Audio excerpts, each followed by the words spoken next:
میرے بھائیوں اور بزرگوں، اللہ سبحانہ و تعالیٰ کا بہت احسان اور کرم ہوا۔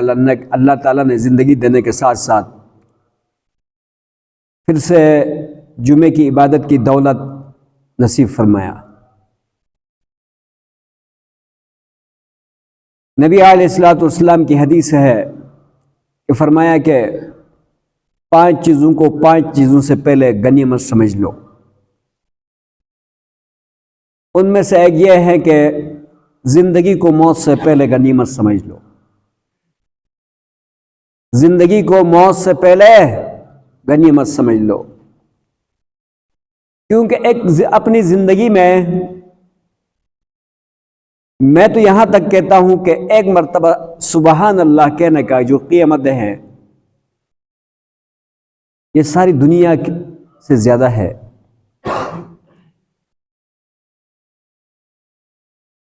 اور یہاں کا ایک ایک لمحہ، مثال کے طور پر آدمی کی زندگی کا 1 منٹ رہتا ہو اور اس کو نہیں پتہ کہ ابھی میرے اوپر موت آنے والی ہے۔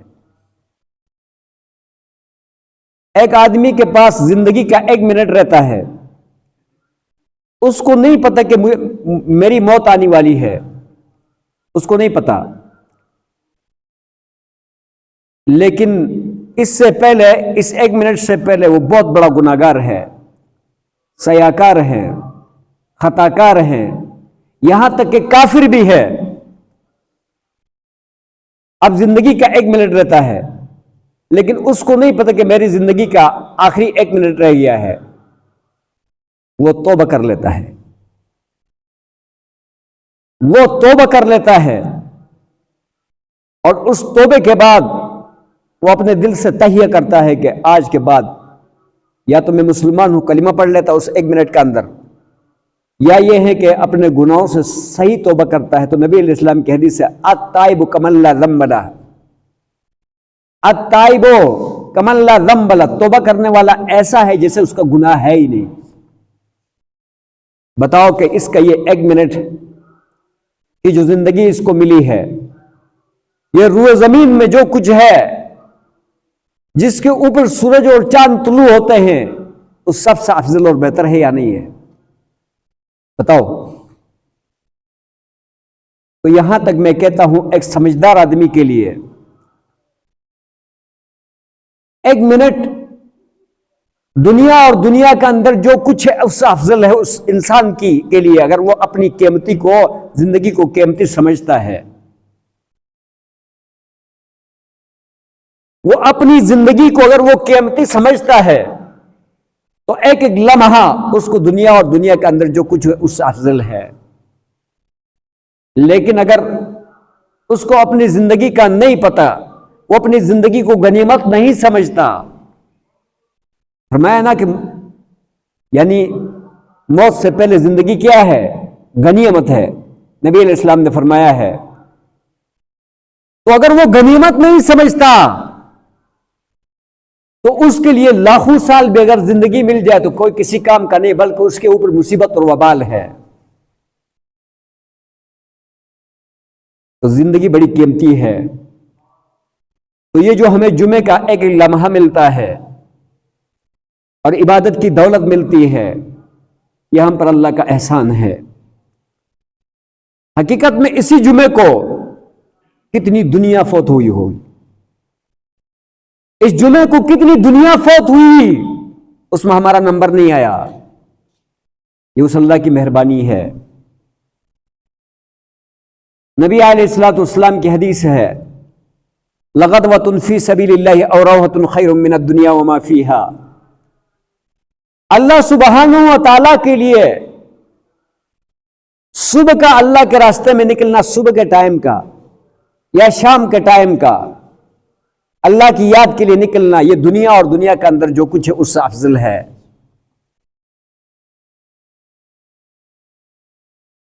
تو یہ عرض کر رہا تھا کہ زندگی بڑی قیمتی ہے۔ اب اس طرف جاؤں گا تو لمبا ہو جائے گا۔ میرا جو موضوع ہے وہ انفاق فی سبیل اللہ ہے، اللہ کے راستے میں خرچ کرنا۔ کہ اللہ کے راستے میں خرچ کرنے سے آپ کو کیا ملتا ہے؟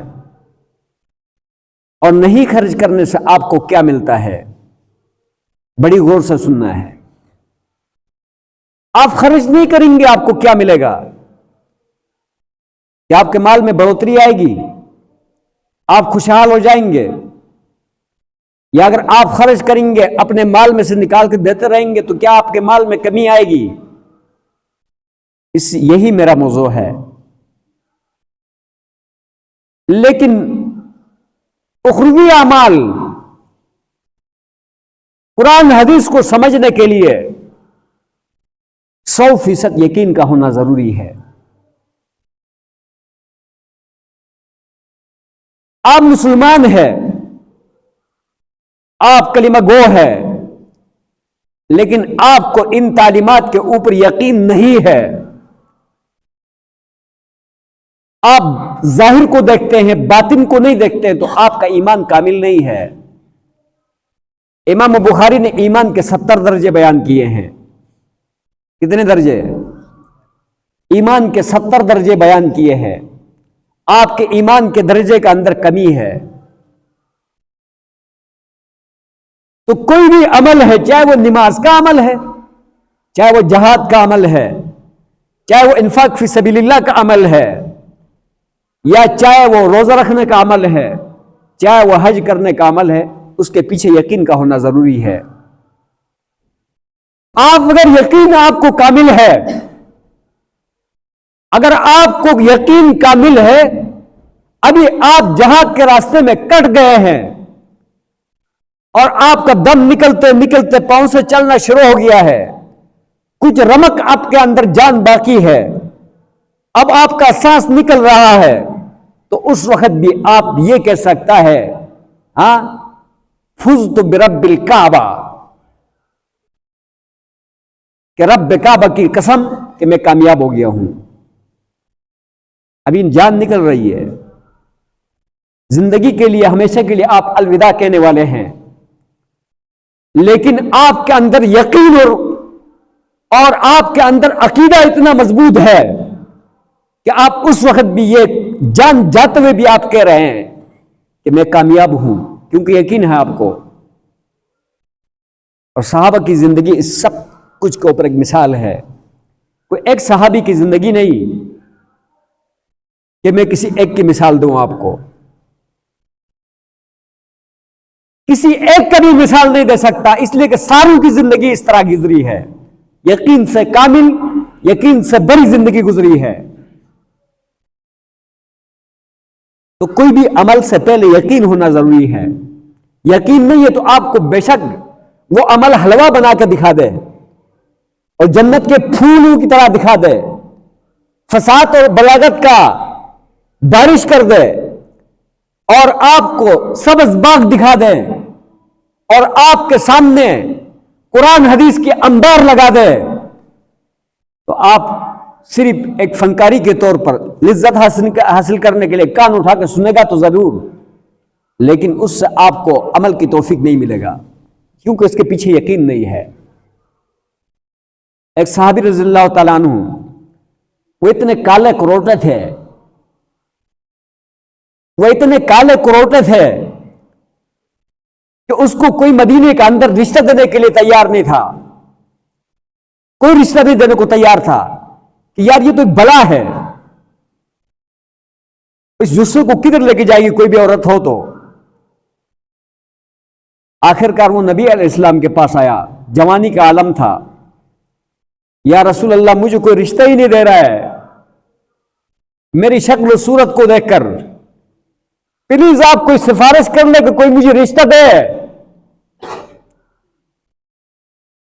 اللہ کے رسول پاک صلی اللہ علیہ وسلم نے ایک صحابی کے گھر میں پیغام بھیجا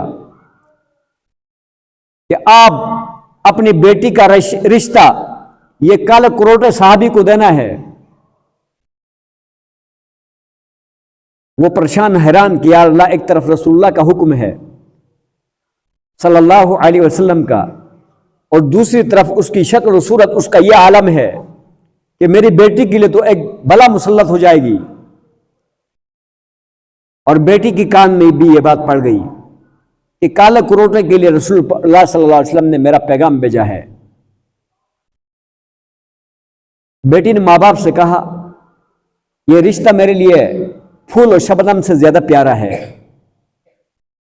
چاند سورج ستاروں سے بھی زیادہ پیارا ہے، کیونکہ اس کے پیچھے نبی کا حکم ہے صلی اللہ علیہ وسلم کا۔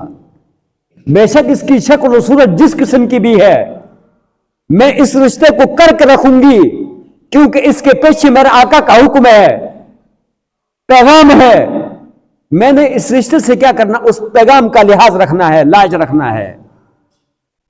دیکھو فرمان بداری، دیکھو کمال فرمان بداری، دیکھو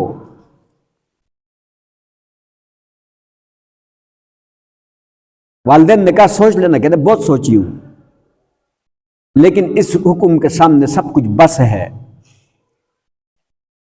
رشتہ طے ہو گیا،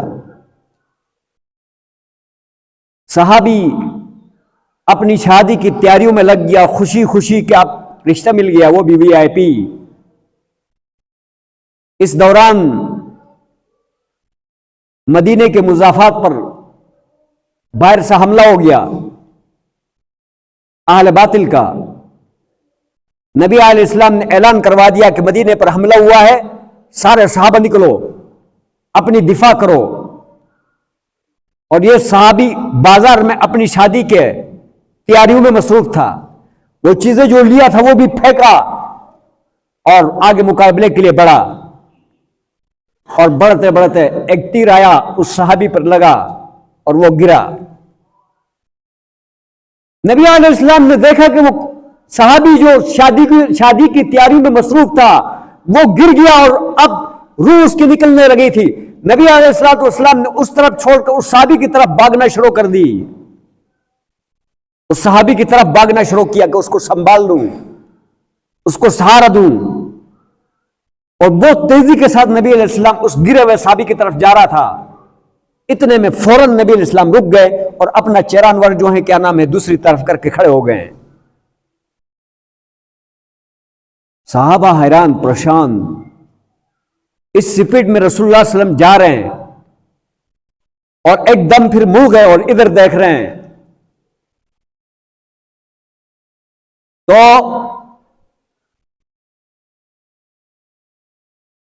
ادھر دیکھ رہے ہیں اور ادھر صحابی رضی اللہ تعالیٰ نے دم توڑ لی، شہید ہو گیا۔ کافی دیر رسول اللہ علیہ وسلم یعنی اپنے چہرہ انور موڑے رکھیں، کافی دیر کے بعد چہرہ انور اس طرف کیا اور صحابہ کو کہا آپ اپنے بھائی کو اٹھا لو۔ صحابی کو اٹھایا گیا، سنبھالا گیا، دفنایا گیا۔ تو صحابہ کو اس ادا پر تعجب تھا، پوچھا یا رسول اللہ اس کی طرف آپ بھاگتے بھاگتے جا رہے تھے اور ایک دم آپ رکے، حالانکہ اس کی جان نکل رہی تھی، آپ ادھر گئے نہیں اور رخ ادھر کیا۔ فرمایا اس کی جنت کی بارات آئی، اس میں حور و قصور تھے، اللہ نے جن بیویوں کے ساتھ اس کی شادی کرانی تھی وہ ساری حوروں کو سجا سجا کر لایا گیا تھا، تو وہ اس کی بیویاں تھی اور میں ایک شرمیلا ہوں، تو مجھے ادھر دیکھنے کو شرم آ گئی کہ اس کی دلہنوں کو اوپر میری نظر پڑ جائے، تو میں نے اپنا رخ موڑ لیا ہے، میں نے اپنا رخ موڑ لیا۔ یہاں تین چیزیں ہیں، یہاں تین چیزیں ہیں۔ یقین کامل تھا، یقین کامل تھا، اس لیے وہ کنواری لڑکی جو خوبصورت تھی اس کالے کروٹے کو اختیار کیا یقین کامل ہونے کی وجہ سے۔ وہ صحابی جو کہ شادی کی تیاری میں تھا، بازار میں سامان خرید رہا تھا اور جوانی کا عالم تھا اور دلہن ادھر انتظار میں تھی، لیکن جہاد کا نام لگ گیا، یقین اتنا کامل تھا کہ اس کی شادی نے اس کو روک نہیں سکا، ادھر جا کر شہید ہو گیا۔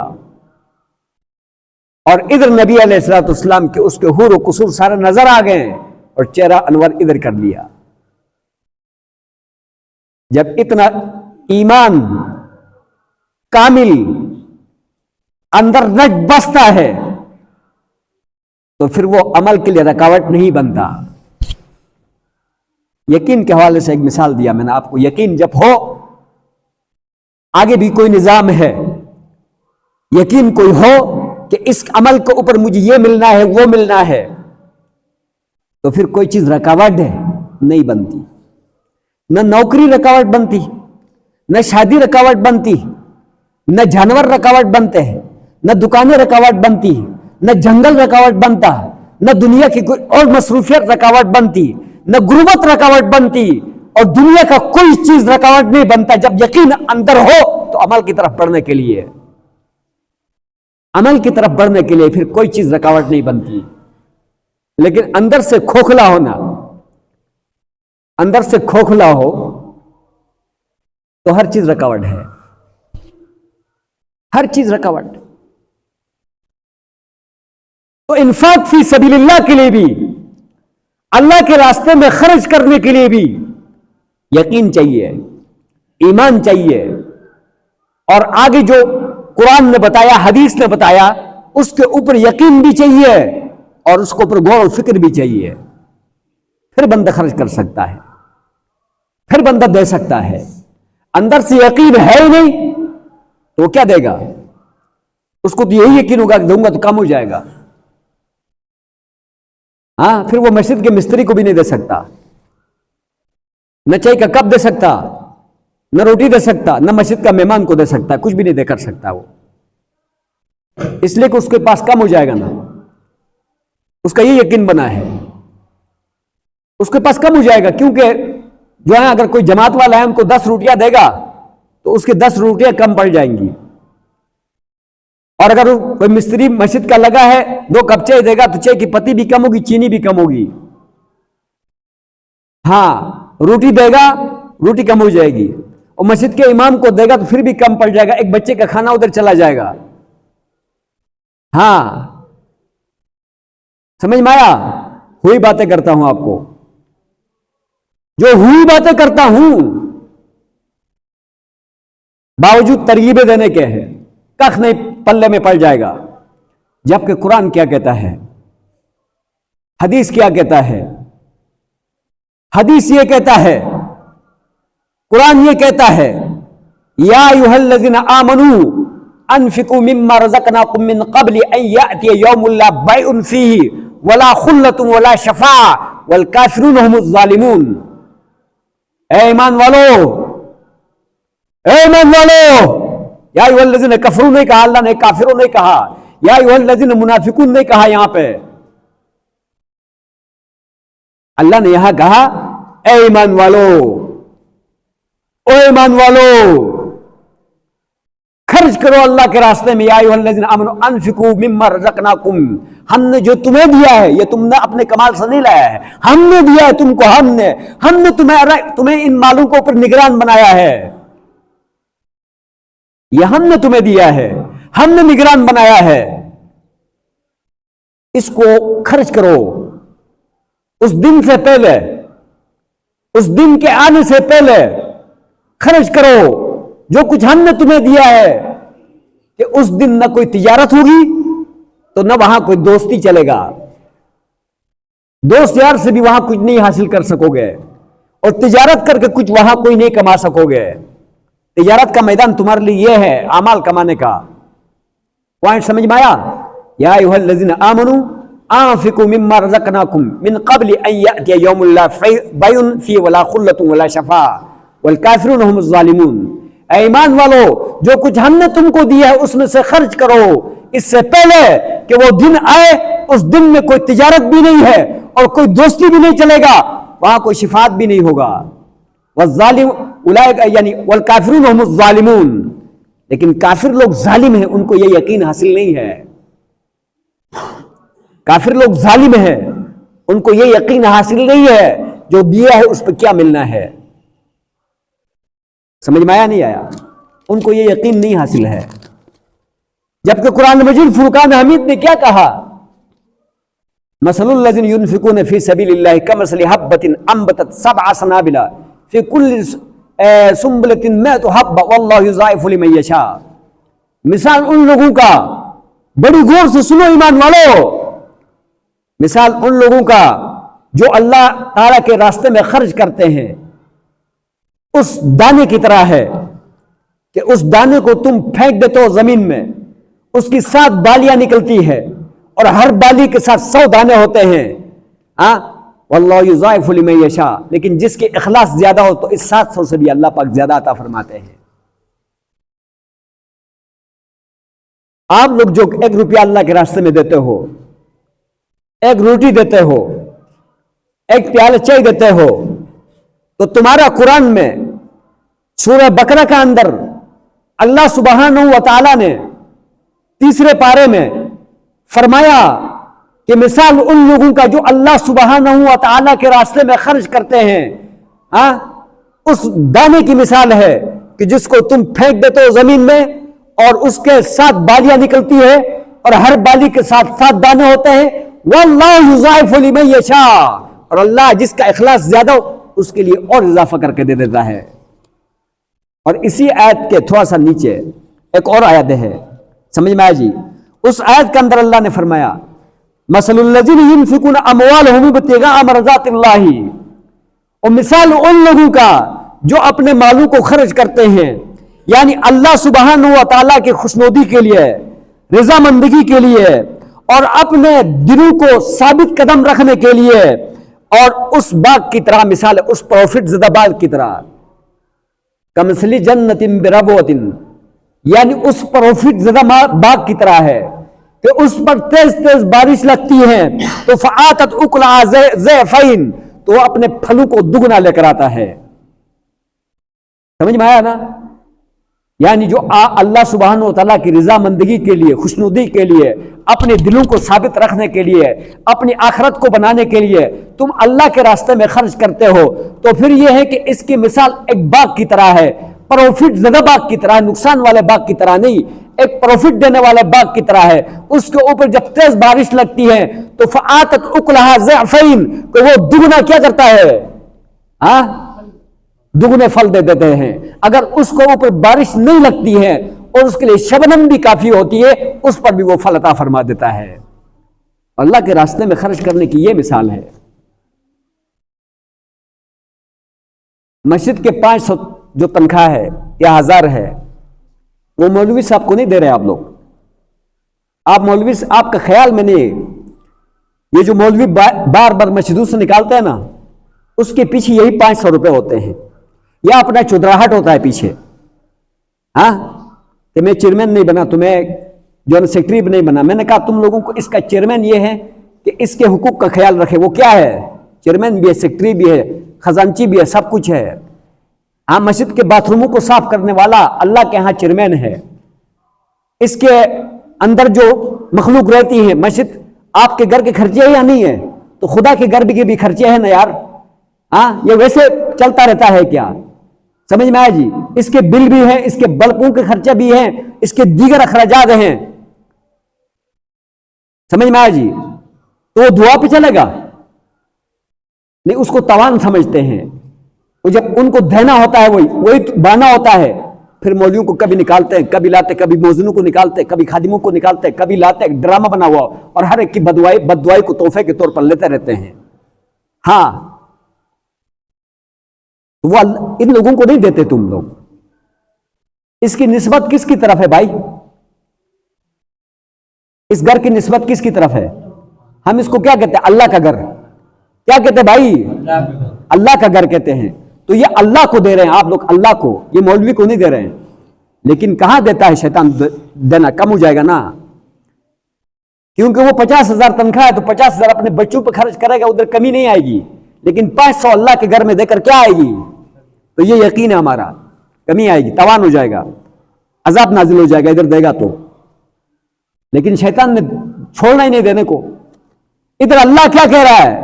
تم ادھر 1 روپیہ دو گے ادھر، یا کسی اور اللہ کے راستے میں 1 روپیہ دو گے، قرآن کہہ رہا ہے، سورہ بقرہ کہہ رہا ہے، اس میں یہ ہوگا کہ تمہارے کو جو ہے نا 700 سے بھی زیادہ تمہیں ملے گا۔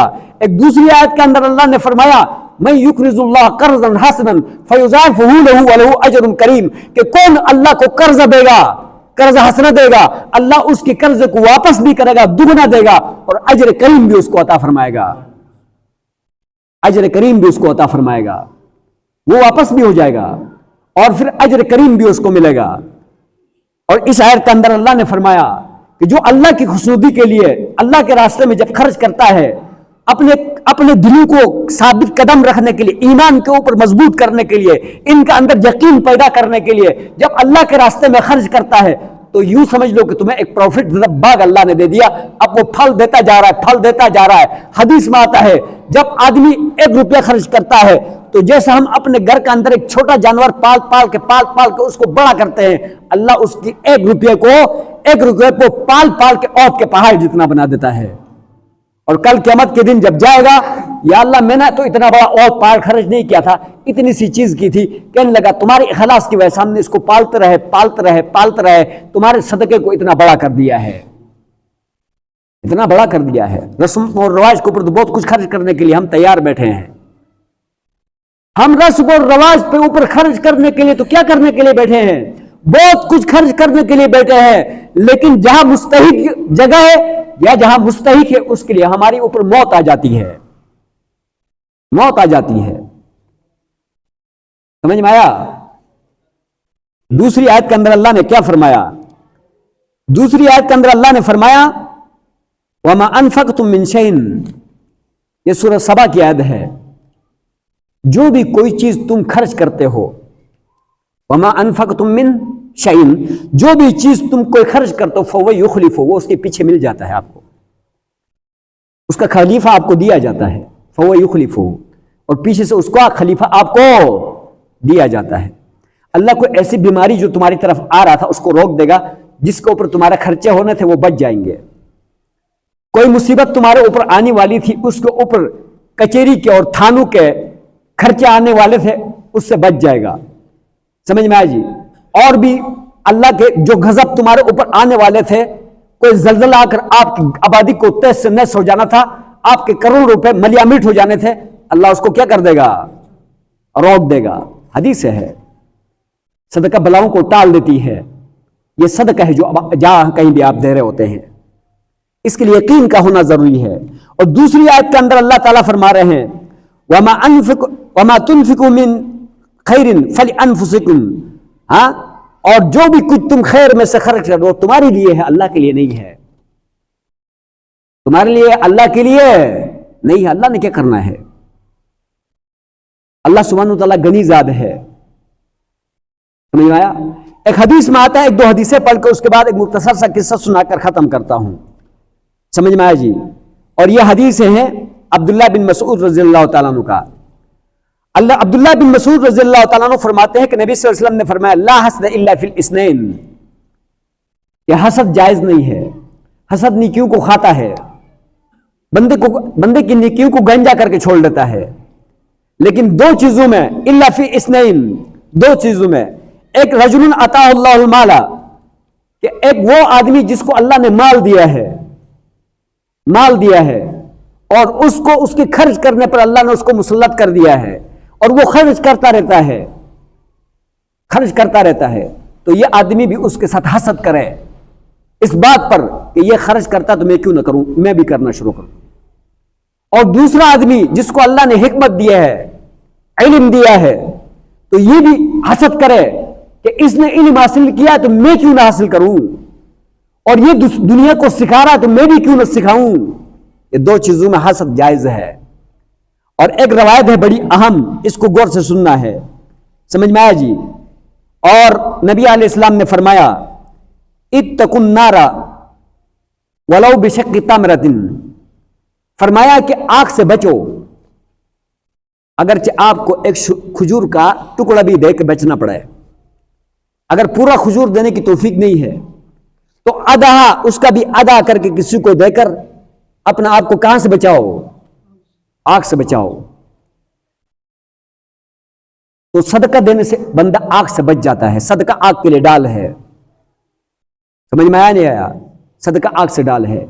ابھی ایک روایت اور میں آپ کو سناتا ہوں، بڑی اہم روایت ہے، سمجھ میں آیا جی؟ یہ حضرت ابو ہریرہ رضی اللہ تعالیٰ عنہ کی روایت ہے۔ الفاظ اس طرح ہے کہ قال رسول اللہ صلی اللہ علیہ وسلم ما من یوم یصبح العباد فیہ الا ملکان ینزلان فیقول احدہما اللہم آت منفقا خلفا وَيَقُولُ الْآخِرُ اللہم آتی ممسکن تلفن. بڑی اہم روایت ہے. کوئی بھی انسانیت، کوئی بھی مسلمان صبح نہیں کرتا، لیکن صبح فرسٹ ٹائم 2 فرشتہ اللہ تعالیٰ اتار دیتا ہے. غور سے سننا سارے. صبح صبح 2 فرشتے اترتے ہیں، 2 فرشتے ہیں، اور دونوں ایک دعا دیتا ہے، ایک بد دعائی دیتا ہے. ایک کہتا ہے یا اللہ جو خرچ کرنے والا ہے اس کو اور دیتے رہنا. فرشتہ کیا کہہ رہا ہے؟ یا ابو ہریرہ کی روایت ہے، فرما رہے ہیں کہ یا اللہ جو خرچ کرتا ہے، منفقن جو خرچ کرنے والا ہے، اس کو اور اس کے پیچھے اور دیتے رہنا. اور دوسرا فرشتہ بد دعا دیتا ہے، یا اللہ جس نے اپنے مال کو روکے رکھا ہے اس کی مال کو تلف کر دینا، ضائع کر دینا، روک دینا اس کو دینے سے، اس کو دینا ہی نہیں، ختم کر دینا، اس کو روک دینا. سمجھ میں آیا نہیں آیا؟ لیکن جن لوگوں کی دل کشادہ ہے جو دے دیتے ہیں، میں نام کسی کا نہیں بتاتا، ادھر تلہاڑ میں جن لوگوں کا ہاتھ کشیدہ ہے، ہمارے سامنے تو سارے ہیں نا. ہمارے لیے یہ کوئی دوست ہے تو یہ کوئی دشمن ہے ایسا نہیں ہے. ہمارے یہاں چاچو ماموں کوئی نہیں ہے، سب مسلمان بھائی ہمارے لیے. ہم کسی کا کوئی لحاظ نہیں رکھتے ہیں. لحاظ رکھتے تو صرف اسلام کا اور اسلامی بائی بندی ہونے کا.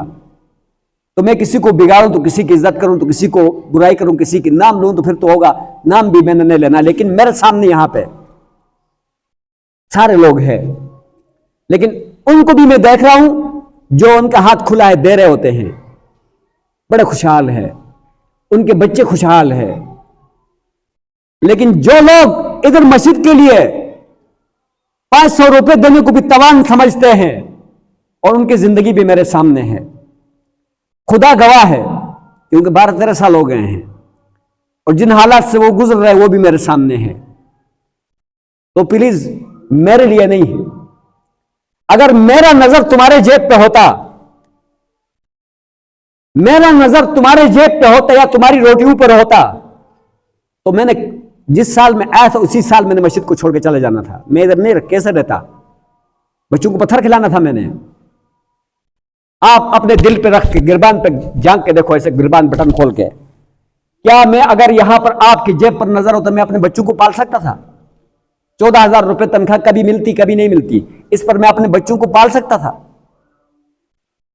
اگر مدرسے کا بل نہ بھی آتا، میرا گھر کا 10,000 بل تو آتا، تو 4,000 سے میں اپنے بچوں کو پال سکتا تھا؟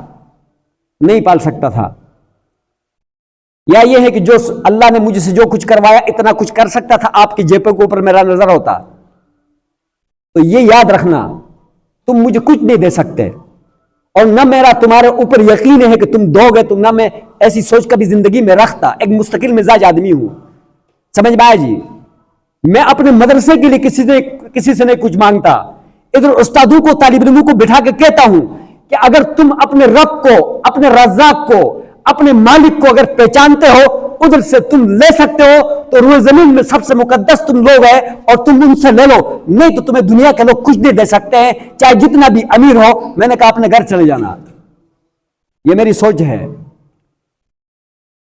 میں تم سے جیب میں نکالنے کے لیے یہ باتیں نہیں کر رہا، لیکن تمہاری ایمان کی درستگی کے لیے اور تمہارا مستقبل بنانے کے لیے میں باتیں کر رہا ہوں. سمجھتے ہی نہیں سمجھتے؟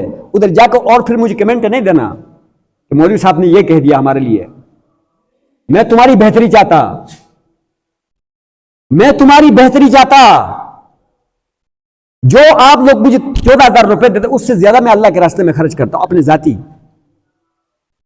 میں ان طالب علموں کے اوپر کرتا ہوں، یا کوئی اور مستحق میرے سامنے جو سمجھتا ہوں کہ یہ آخری لاسٹ پہ ہے، کوئی بھی اس کے علاقے کے اندر ہی میں کرتا ہوں. سمجھ میں آیا جی؟ تو اللہ تعالیٰ مجھے کسی کا محتاج نہیں بنایا ہے، اور اللہ تمہارا بھی محتاج نہیں بنایا، اور تمہیں کسی کا بھی نہ بنا دے. لیکن اس کے لیے میں نے آپ کو نقطہ بتایا کہ فرشتہ اترتا ہے، 2 فرشتے اترتے ہیں روزانہ صبح.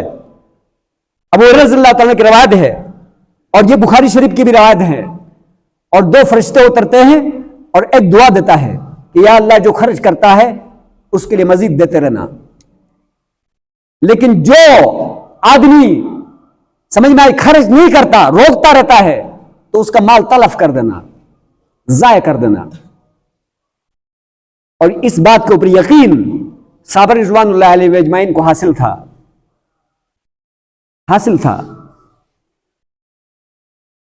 آپ صرف غزوہ تبوک کا قصہ سن لو. صحابہ کو کہا رسول اللہ صلی اللہ علیہ وسلم نے کہ بھائی جو ہے نا اب تبوک کے لمبے سفر پہ جانا ہے، تو اس کے لیے جو ہے نا لے آؤ، کچھ نہ کچھ نکال کے لے آؤ. سارے حضرت عمر نے آدھا جائیداد لے کر آ گیا، آدھا سارا کچھ لے کر آیا جو کچھ اس کے پاس تھا. حضرت ابوبکر صدیق رضی اللہ تعالیٰ عنہ نے سوئی جو تھی نا، سوئی یقین اس کا اتنا کامل تھا، وہ بھی لے کر آ گیا. اور اپنی جو صاف اچھے کپڑے لگے ہوئے تھے وہ نکال کے ادھر چندے میں جمع کرا دی اور خود ٹاٹ پہن لیا. ٹاٹ. تو جبرائیل علیہ السلام نبی علیہ السلام کے پاس ٹاٹ پہن کر آیا. رسول اللہ پاک صلی اللہ علیہ وسلم جو ہے نا حیران پریشان کہ یہ ٹاٹ پہن کر آ گیا. جبرائیل خیر تو ہے، کہ خیر نہیں ہے. آج آسمانوں میں جنتوں میں جتنے جہاں کہیں بھی فرشتے ہیں، اللہ نے سب کو حکم دیا ٹاٹ پہن لو. لگی کیوں؟ کہ لگا آپ کو نہیں پتا کہ آپ کے ابوبکر نے اپنا سارا کچھ لے کر آیا، سوئی بھی لے کر آیا، اپنے تن کے کپڑے اتار کے ٹاٹ پہن لیا. اور اللہ کو یہ ادا اتنی اچھی لگی، اللہ کو یہ ادا اتنی اچھی لگی، اللہ کو یہ ادا اتنی اچھی لگی کہ اللہ نے سارے فرشتوں کو کہا کہ ابوبکر کے لباس پہن لو، ابوبکر کا لباس سارے پہن لو. اسی دن 2 مرتبہ وہی اترا. ایک ابوبکر کے لباس میں آ گیا کہ دکھانے کے لیے کہ اللہ کو یہ ادا کتنی اچھی لگی. دوسرا ایک صحابی گھر میں گیا، گھر والوں سے پوچھا کہ چندے کا اعلان ہوا ہے، بتاؤ گھر میں کیا ہے. تو کوئی ایک پیالہ سے زیادہ جو ہے نا آٹا پڑا تھا اور کچھ بھی نہیں تھا گھر میں. گور سن رہے ہاں، سن رہے بھائی. آٹے کا تھوڑا سا اتنا سا پڑا تھا، لے آیا. راستے میں منافقوں نے دیکھ لیا، اس بیچارے کے اتنے سے کو دیکھ لیا، شور مچا دی انہوں نے. اللہ غریب ہو گیا ہے، اللہ کیا ہو گیا ہے، نعوذ باللہ غریب ہو گیا ہے، تو اس کے پاس جو اتنا تھا وہ بھی لے کے اس کو دینے جا رہا ہے. دوبارہ اللہ نے وہی بھیج دی قرآن کی آیتیں دے کر، واللہ غنی وانتم الفقراء. ہاں، کہ اللہ کی ذات غنی ہے، تم فقیر ہو. یہ امتحان ہے، کہیں جان لگانے کی امتحان آئے گا، کہیں مال دینے کا امتحان آئے گا. ایمان کے بقدر امتحان تمہارے سر پہ گھومتے رہیں گے، دیکھا جائے گا. اب تمہارے لیے یہ بکواس کرنے کے لیے امتحان تھا اور اس کے لیے اتنا آٹا دینے کے لیے امتحان تھا. اللہ تو جو ہے کیا نام ہے غنی، اس کو کوئی چیز نہیں ہے. یا اللہ تعالیٰ ہی تقسیم کرتا ہے کہ کسی کو امیر اور کسی کو غریب بناتا ہے، تمہیں کیا لگے ہے. لیکن تاریخ نے دیکھا وہ ابو ہریرہ کہتا میں بھوک کی وجہ سے مسجد کے دروازے میں گرا پڑا رہتا تھا اور لوگ مجھے مرگی کی بیمار سمجھ کر گردن پہ جو ہے نا پاؤں مالتے رہتے تھے کہ جاگ جائے گا. لیکن میں مرگی کا کوئی بیمار نہیں تھا، فاقے برداشت نہ کرنے کی وجہ سے بے ہوش ہوتا تھا. لیکن تاریخ نے دیکھا ایک دن مل مل کے کپڑوں کے ساتھ ناک صاف کر رہا تھا تو ہنسنے لگا.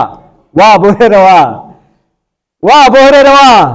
ایک زمانہ تھا کہ جو کہ بھوک کی وجہ سے مسجد کے دروازے پہ گرا پڑا رہتا تھا، ابھی وہ زمانہ بھی تو دیکھ رہا ہے کہ شہنشاہوں کی طرح مل مل کے کپڑوں سے ناک صاف کر رہا ہے. بعد میں صحابہ کہہ رہے تھے یا اللہ تو نے ہماری مشقتوں اور تکلیفوں اور قربانیوں کا صلہ یہاں تو ادا نہیں کیا، اتنا کچھ اللہ نے دے دیا تھا.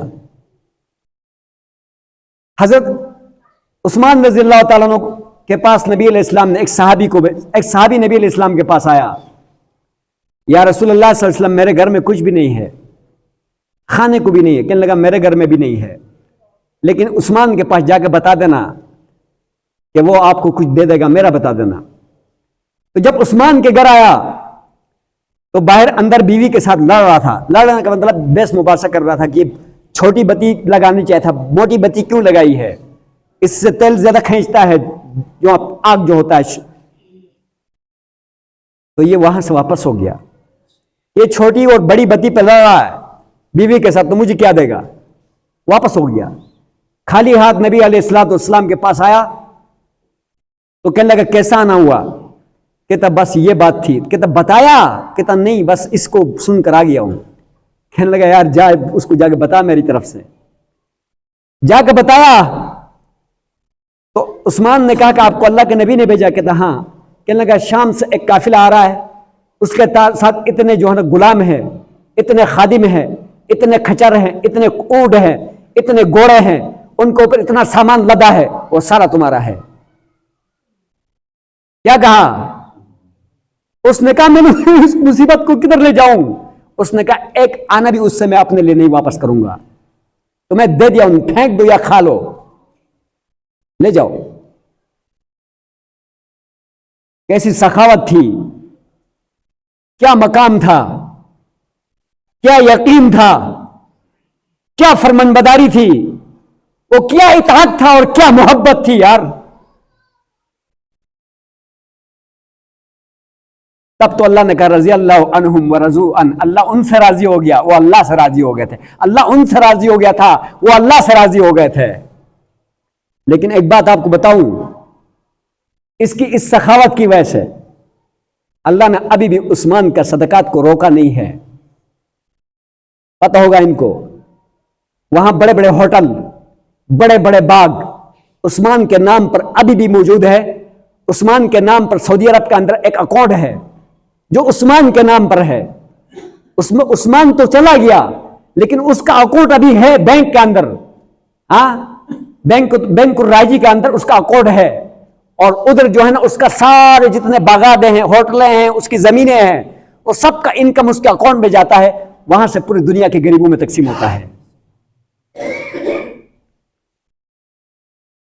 دینے سے یہ کرتا ہے اللہ تعالیٰ. مرنے کے بعد بھی آج کل اس کے صدقے اسی کے نام پہ جا رہے ہیں اور اسی کے مال سے جا رہے ہیں. دینے سے یہ فائدہ ہوتا ہے. ایک حدیث میں یہ آئے, بہت ساری حدیثیں لکھا تھا لیکن اب ٹائم نہیں ہے میرے پاس. جو آپ نے کھایا اور دیا وہ تمہارا ہے, جو رہ گیا تمہارے وارثوں کا ہے. وارث اس کو شراب پہ خرچ کرتا ہے, زنا پہ کرتا ہے, کس پہ کرتا ہے وہ آپ کو کیا پتا ہے, کہ نمازی آتا ہے, بے نمازی آتا ہے, کیا آتا ہے. اس لیے پلیز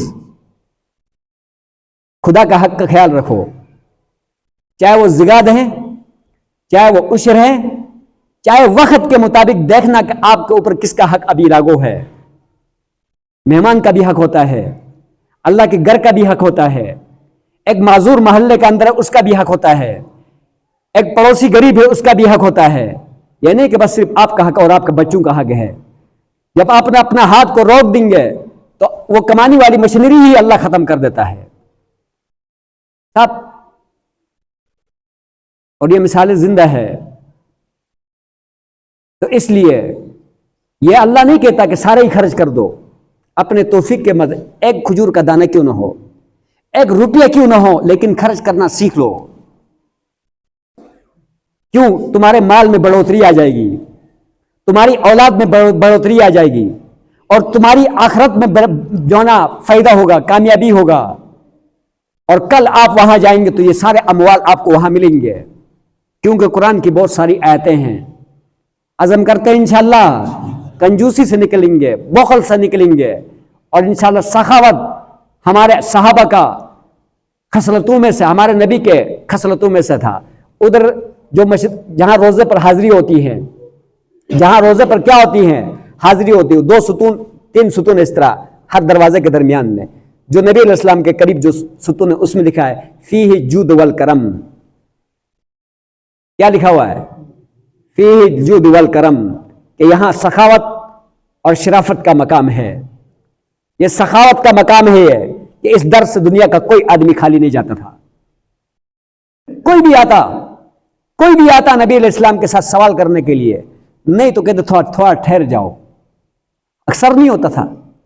یا تو کسی صحابی کے پاس بھیج دیتا تھا، اس کے پاس جاؤ. صحابی کے پاس نہیں بھیج سکتا، سمجھتا کہ اب صحابہ کے پاس بھی کوئی ایسے حالات نہیں ہے، تو کہتا ٹھہر جاؤ، تھوڑا ٹھہر جاؤ. تو وہ صحابی تھوڑا ٹھہر جاتا تھا، کہیں سے کچھ آیا تو اسی کو دیتا تھا کہ جاؤ. تو اب بھی وہاں پر یہ جملہ لکھا ہوا وفیہ الجود والکرم، کہ اس کا اندر ایک جود کہتے ہیں سخاوت کو، یہ سخاوت اور کرم کا مقام ہے. سمجھ میں آیا جی؟ تمہارے لیے نبی نے یہ سبق دیا ہے. اس دنیا میں کون رہا ہے؟ اللہ سبحانہ و تعالیٰ عمل کرنے کی توفیق عطا فرمائے. وآخر دعوانا الحمدللہ.